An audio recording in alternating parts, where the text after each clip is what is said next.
قال النبي صلى الله عليه وسلم دع ما يريبك إلى ما لا يريبك নবীজি সাল্লাল্লাহু আলাইহি ওয়াসাল্লাম বলেন, যেই বিষয় তোমাকে সন্দেহের মধ্যে ফেলে দেয় ওই বিষয়টি পরিত্যাগ করো, আর যেই বিষয়টি সন্দেহের মধ্যে ফেলে দেয় না ওই বিষয়টিকে গ্রহণ করো। সুতরাং এই দুনিয়ার মধ্যে আমরা অনেক জিনিসের সম্মুখীন হই, অনেক কিছুর মুখোমুখি হই।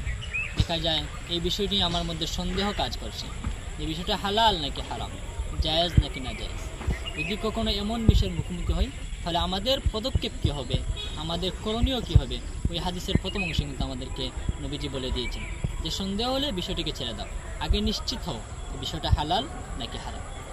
তার দ্বিতীয় অংশ, যে বিষয়টা যদি হালাল হয়, সন্দেহ না হয়, তাহলে আপনি বিনা দ্বিধায় অনায়াসে গ্রহণ করতে পারেন।